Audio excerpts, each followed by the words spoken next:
après-midi et qui sont en train de se terminer du côté de l'Élysée où sont arrivés les joueurs tout à l'heure avec la fameuse coupe aux grandes oreilles, la vraie héroïne de la journée sur le sol français pour la première fois depuis 32 ans, portée, vous le voyez, par Kimpembe notamment, l'un des anciens avec Marquinhos, l'effectif parisien qui a été reçu donc par le président de la République qui a pris la parole.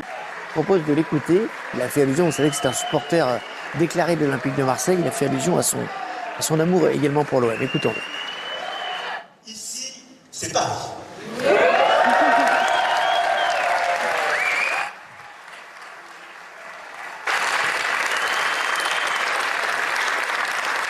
Et si je puis dire, enfin c'est Paris.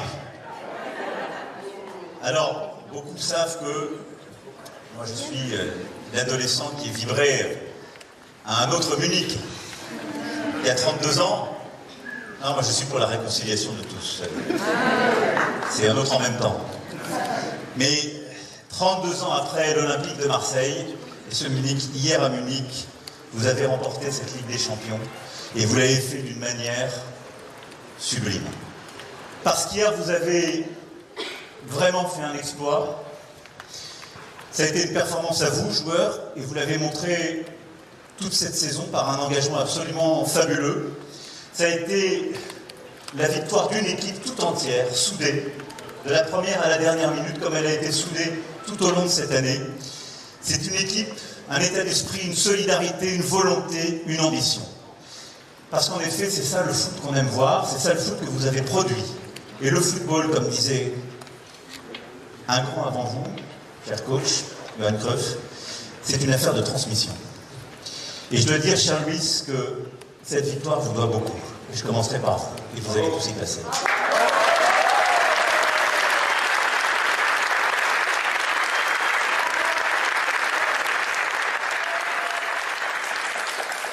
Et vous allez tous y passer. Et effectivement, le président a eu un mot pour chacun, avec un discours assez long. Dominique Armand, vous êtes encore à l'Élysée. Est-ce que la cérémonie est terminée ? Alors pas complètement, la presse a été invitée à quitter la salle des fêtes, mais les joueurs, le staff, la direction du club est encore à l'intérieur avec les familles, avec tous les invités. La réception va gentiment se terminer dans quelques minutes ici.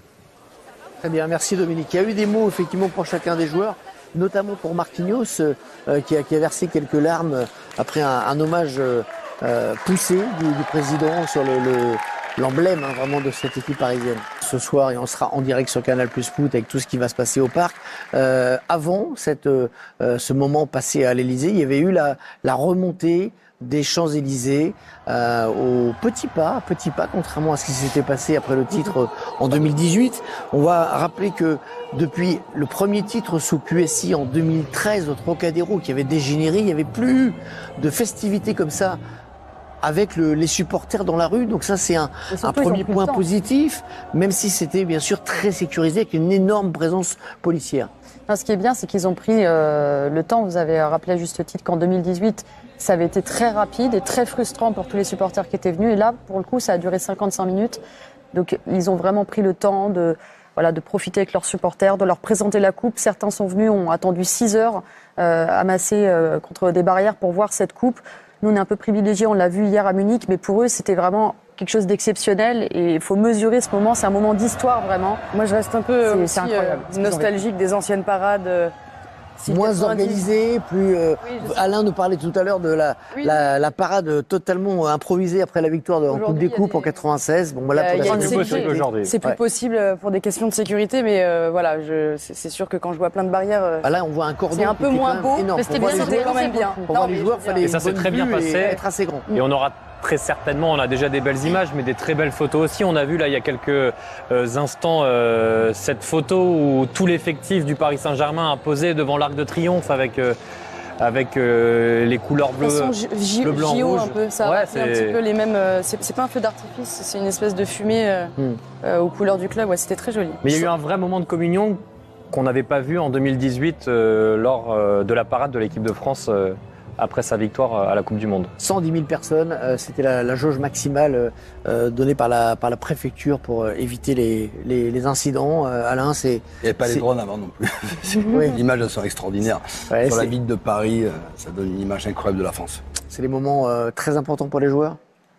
Oui, c'est capital, c'est la rançon un peu de la gloire, comme on dit, descendre les Champs-Élysées, se retrouver à l'Élysée face au président de la République, dans un endroit iconique, historique, qui représente la France. Oui, ça paraît contraignant au départ, on y va un peu à reculons, mais après on en ressort avec beaucoup de joie et de fierté surtout. Voilà.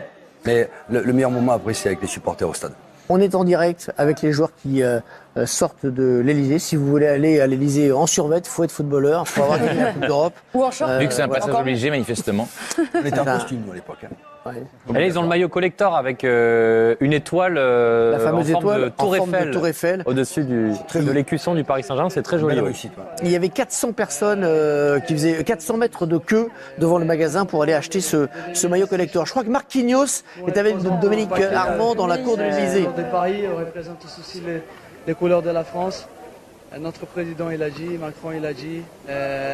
Nous on veut voir les gamins qui sont heureux, qui avaient les yeux pleins de joie. Et c'est ça qui, je pense qu'on va inspirer toute une génération qui ça va partir dès maintenant, des futurs champions. Et c'est ça fait plaisir vraiment de venir ici. Voilà, c'est un rêve pour moi. Parce qu'on vient ici, qu'on gagne quelque chose de spécial et ça a été vraiment quelque chose de spécial. Il a eu un mot d'ailleurs pour toi spécifiquement, il a parlé de toi spécifiquement parce que tu représentes ce Paris Saint-Germain. Tu es arrivé ici il y a plus de 10 ans, tu as connu les bas et les hauts aujourd'hui. Ça t'a fait chaud au cœur de l'entendre parler comme ça de ton parcours. Ouais, c'est ça, je pense que quand il parle de moi, il parle aussi de tous les gens qui ont passé. Je l'ai vu parler beaucoup des légendes, des noms qui ont passé et qui ont parlé aussi, mais qui ont fait tout un bon travail pour que le club il arrive à être comme ça aujourd'hui. Notre président Nasser aussi qui m'a donné l'opportunité d'être là, c'est lui qui a tout démarré. Et c'était un projet et je pense que le projet ne s'arrête pas là.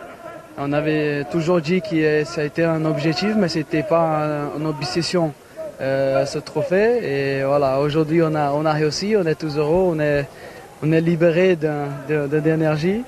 Et maintenant, il faut continuer. Et moi, c'est ça qui fait le foot, c'est ça qui fait le sport, et c'est comme ça, des jours de gloire et des jours difficiles. Et les jours difficiles, il faut serrer les dents avec notre famille, nos supporters, et on les passe ensemble. Et les jours de gloire, on est là pour célébrer ensemble aussi. Quel est le reste du programme pour le Marquinhos en direct de l'Elysée, c'était un point presse improvisé avec toute la presse qui était présente. Hervé, juste dans son émotion, je pense que le fait que son avenir soit pas totalement scellé au Paris Saint-Germain peut-être participe aussi de l'émotion qui est la sienne, qui était la sienne aussi dans l'avant-match. On l'avait souligné, mais voilà, il n'est pas certain encore qu'il soit joueur du PSG. Peut-être que ça compte aussi dans son émotion. On va en parler tout à l'heure. 5-0, qui l'eût cru?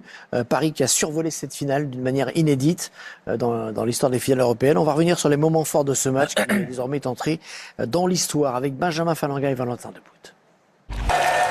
5-0, écart record. Paris fait mieux que le Milan de 94 qui avait étrillé le Barça de Cruyff.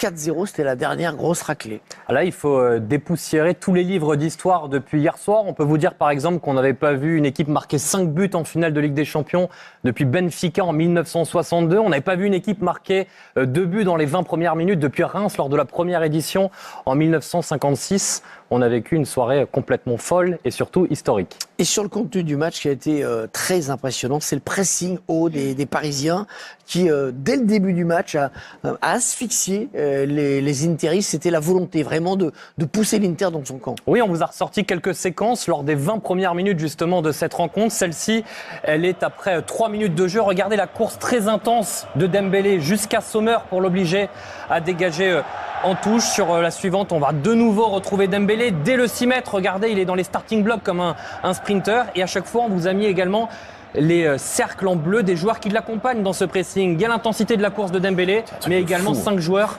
autour qui l'accompagnent. C'est assez incroyable. Et ça a vraiment fragilisé le jeu au pied de Sommer, qui est l'un de ses points forts, généralement. C'est un travail qui met en place depuis plus d'un an. C'est bien plus intéressant quand vous êtes en confiance, que vous avez gagné des gros matchs face à Liverpool ou d'autres en appliquant ce pressing-là.